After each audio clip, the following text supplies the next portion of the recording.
ఈ చెరువు అంశం విషయంలో చాలా స్పష్టంగా హైడ్రా రంగనాథ్ గారే చాలా స్పష్టంగా ప్రకటించారు. ఇక్కడ ఉచితంగా చదువు చెప్తా ఉన్నారు. ఇక్కడ మహిళలు దాదాపు 10,000 మంది అనాథలకు పైసలు తీసుకోకుండా చదువు చెప్తా ఉన్నారు. అదే కాకుండా అకాడమిక్ ఇయర్ అయిపోయిన తర్వాత మేము కూల్స్తామని చెప్పి చాలా స్పష్టంగా చెప్పి ఈ లోపు హైకోర్టులో భారతీయ జనతా పార్టీ సంబంధించిన నాయకులు కేసు వేయడంతో హైకోర్టులో వాదన జరుగుతా ఉన్నాయి కాబట్టి అక్కడ కూల్చివేయలేదు. అదే కాకుండా ఈ ఎడ్యుకేషన్ ఇన్స్టిట్యూట్ సంబంధించి అనురాగ్ సంబంధించినటువంటి పల్లారాజు రెడ్డి గారు కూడా హైకోర్టులో కేసులు ఉన్నాయి. అదే కాకుండా మల్లారెడ్డి గారు అన్ని educational institutions irrespective of parties MIM party సంబంధించి చెప్తా ఉన్నా కదా మీరు ఒకసారి బహదూర్పూర్ సంబంధించి 1000 కోట్ల ఎంఐఎం పార్టీ సంబంధించిన నాయకులై ఆ పల్కం చెరువు విషయంలో చాలా స్పష్టంగా తీసుకున్నారు. అయితే ఇద్దరు ఎంఐఎం పార్టీ సంబంధించినటువంటి ల్యాండ్ తీసుకున్న పరిస్థితి మనం చూసినాం. తర్వాత బీజేపీ సంబంధించిన వాళ్ళు తీసుకున్నారు, టీఆర్ఎస్ పార్టీ సంబంధించి కాంగ్రెస్ పార్టీ సంబంధించిన వాళ్ళే తీసుకున్నారు. ఆనందరాజు గారు కాంగ్రెస్ పార్టీ కదా, ఇక్కడ ఎంఐఎం పార్టీ సంబంధించిన వాళ్ళ ఈ బహదూర్పూర్ లో తీసుకున్నారు.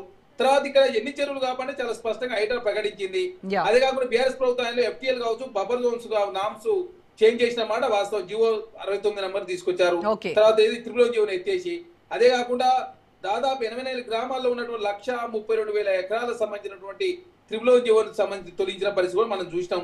12 మీటర్ల ఉన్నటువంటి రిక్రియేషన్ రోడ్లు కావచ్చు అని కూడా పార్కుల కోసం వాడుకోవచ్చు అని చెప్పి బీఆర్ఎస్ ప్రభుత్వం తీసుకొచ్చిన మాట వాస్తవం. కాబట్టి హైదరాబాద్ లో కాంగ్రెస్ ప్రభుత్వం వచ్చిన తర్వాత 6 చెరువులు ఆల్రెడీ పునరుద్ధరించి ఇంకా 14 చెరువులు పునరుద్ధరించే ప్రయత్నంలో ప్రభుత్వం ముందు 50,000 కోట్ల రూపాయలకు సంబంధించిన భూములు కాపాడి 2,471 ఎకరాలు పార్కులు కావచ్చు. ఓకే చరణ్ గారు, ఒక నిమిషం వెంకటేశ్వర, టైం లేదు. రామ్మోహన్ గారు చెప్పండి సార్. ఇలా పాపం చాలా పెడకాడు వాళ్ళు చెప్పుకుంటారు, ఎవరి భూములు ఎవరు చేశారు ఎవరిని చెప్తున్నారు. అంటే 111 జీవో రద్దు చేసింది ఎవరు? బీఆర్ఎస్ కదా. ఆ పైన మొత్తం జన్వాడ ఫామ్ హౌస్ నుంచి మొత్తం అవన్నీ ఉన్నాయి కదా. ఇక్కడనేమో కొండరెడ్డి గారి భూమి నుంచి మొదలెత్తి వీళ్ళు ఉన్నాయి. రెండే కనుక ఒకరి గుట్టు వాళ్ళు బయట పెట్టుకుంటున్నారు. కాకపోతే రాజకీయ పార్టీ చేస్తున్న పని ఏంటి ఈ రోజు గారంటే, మనకు పేదల భుజాల మీద తుపాకి పెట్టి రియల్ ఎస్టేట్ వ్యాపారం అందరూ రక్షించబడుతున్నట్టున్నాడు. పేదలైపోతున్నాయి దాంతో చేస్తున్నారు. ఈ గుట్టు రట్టు చేయాలంటున్నాడు. గాజు రామారావు అయితే కూల్చి చేశారు కదా, మళ్ళీ వాళ్ళకి పట్టా ఇస్తున్నారు కదా.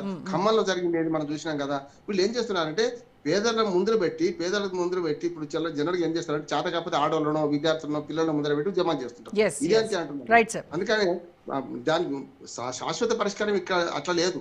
సర్వే నెంబర్ మొత్తం మళ్ళీ రీసర్వే చేయాలి, సర్వే నెంబర్ తీర్చాలి. అట్లా రెవెన్యూ జిహెచ్ఎంసీ అధికారులు తగ్గించే చర్య చేస్తున్నారు. హైకోర్టు అదే అన్నది. జిహెచ్ఎంసీ ఏం చేస్తుంది, హైకోర్టు ఏం చేస్తుంది, మన రెవెన్యూ ఏం చేస్తుంది. వీళ్ళ పరిధిని వీళ్ళకి ఉంచేసి పూర్తి సర్వే చేసి కేసులు చేస్తే హైడ్రాకు భంగం కంటే హైడ్రా మంచిది అంటుంది. Right sir, thank you so much Rammohan Rao garu, Charan Kaushik గారు, వెంకటేశ్వర్ గారు, వెంకటరెడ్డి గారు. రైట్, ఇది వాళ్ళ special debate. Stay tune to Raj news for more updates.